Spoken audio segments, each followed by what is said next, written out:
alarba joyi lewru février 2024 bisimilla moon kelle gadane robinde jandeji men puɗɗoro jandi gendira leydi Sénégal jande le soleil ɓe garti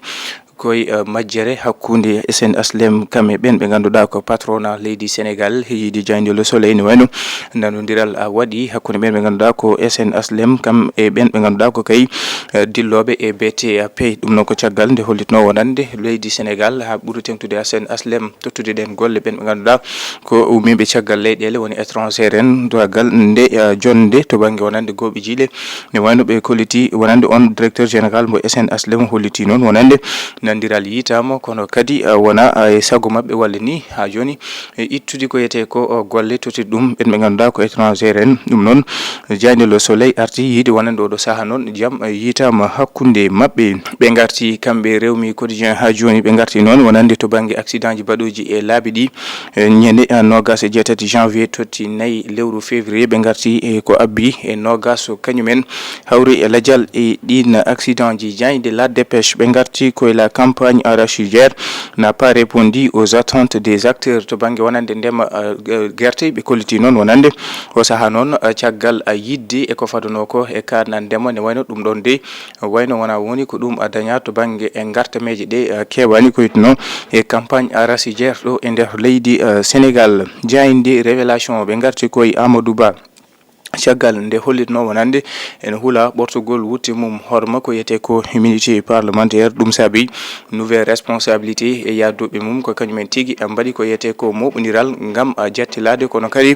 daranade kanko Amadou Ba mais noon ɗo wonde premier ministre du Sénégal ɓe garti koye alhaali ha joni kamɓe révélation e affaire ko yetno e dossier de candidature maître Moussa Diop e sumgoji de député ji ɓennuɗi ɗi kanko maître Moussa Diop ɓe kolliti o saaha noon omona e darde gam tigui fawde jungue on mo ganduɗa ko kay tigui wonno mandataire makko jadunoɗo e ɗin ɗereji jayde leeral quotidien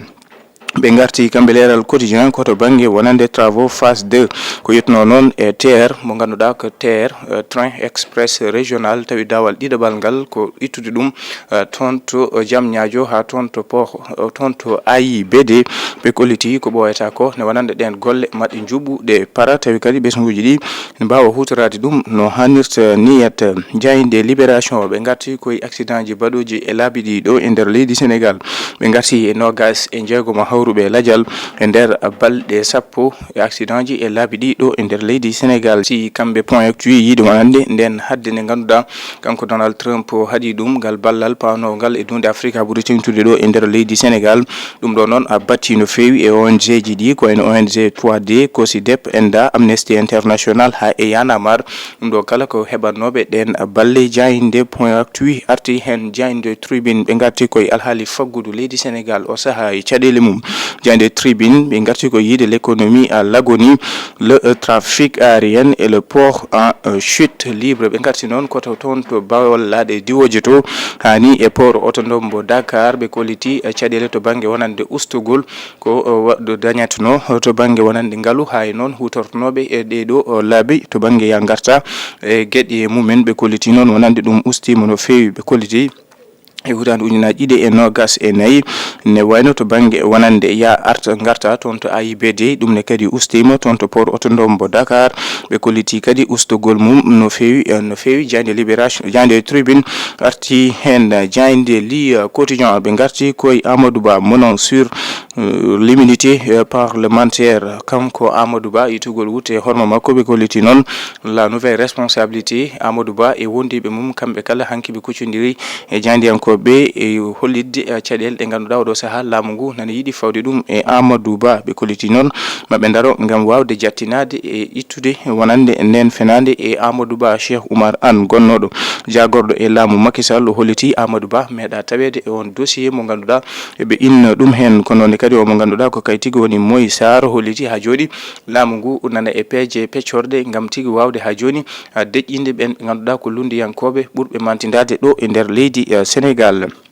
jayinde l'évidence ɓe garti koye hoore fonde ko kay mbaɗi seppo tawi kay ko kañumen dari oɗo saaha tawi kadi ko dartorade ngam tigui dartanade omo ganduɗa ko député maire des Agnam Farba Ngom tawi kadi ko darde fawidinde e ngam daranade kanko député maire des Agnam Farba Ngom. jayinde enquête ɓe garti koye diplomatie leydi Sénégal jokkodiral mum e leyɗele keddiɗe ɗe ɗum ɗo ko caggal nde goto e ɓiɗɗo leydi Sénégal najo Amadou Hott dari ngam teɗanade ko wiyete ko gardugol banque africaine de développement ɓe garti yiide holko fotata wonde darde Sénégal ngam rende kame dusde on ɓiɗɗo mum ko ɗon kadi wonata ko wiyete ko ɓeeto ƴewde jokkodiral leydi Sénégal nguɗo laamu e leyɗele keddiɗe ɗe ngam tigui on ɓiɗɗo leydi Sénégal najo wawa hebde kam e daranede hol peeje ɗi laamu ngu foti wadde ngam tiga joni gembuɗi on ɓiɗɗo mum biyeteɗo Amadou Hott e on candidature banque africaine de développement. jayinde les échos ɓe garti koto banggue wonande cuuɗi dumbirɗe to ɓe koliti wonande ɗo e nder leydi Sénégal to cuuɗi dumbirɗe to kewgol ɓen ɓe ganduɗa ko dumbaɓe toon haɗum Seyki Ada ɓe garti noon ko ɗo e Dakar Kédougou Saint-Louis ne wayno ko toon ɓuuri teskede wonande kewgol ɓe ganduɗa ko dumbaɓe e nder cuuɗi dumbirɗe ɗi haɗum fakkiti. en ƴeewoytu jayinde l'éveil ɓe garti ko e développement des PME et PM ɓe garti noon koto banggue wonande ɓamtare ko yettuno noon des PME ɓe kollitino wonande des institutions financières ɓe kolliti noon to banggue wonande hollude kam e dowlude ko yiyete ko petites et moyennes entreprises ko mbiyata ko PME hani e PME maɓe ɓen ɓe ganduɗa ko kayitigi goni e banque uji wonande cuuɗi koppareje ɗi kolliti noon maɓe dus wonande ɗin institution ji maɓe dus wonande no e ɓamtare ɗen cuuɗi tawi noon abbi koye ujunere milliard koppareje men franc CFA beele wawde wawlude ɓen ha ɓuuri tengtude kadi dilloɓe e dowri ha to banggue ndema ka. jayinde l'éveil arti hen kono ɓe garti e Amadou Ba hanki o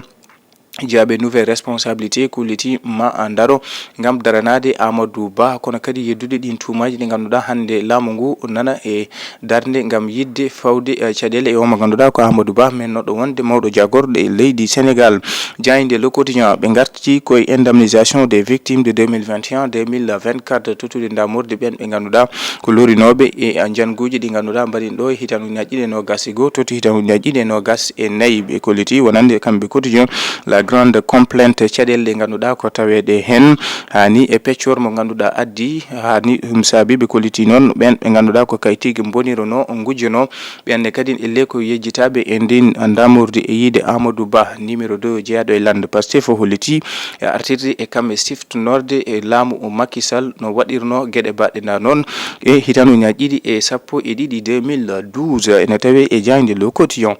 bandiraɓe tedduɓe yeɓiyankoɓe Ayaw Pindi TV ko ɗum woni komin nowinnomo nde kelle gadanero ɓe ndo jayde je subaka hande o min dokka on aadi alkipisi paɗo sahore welede Allah.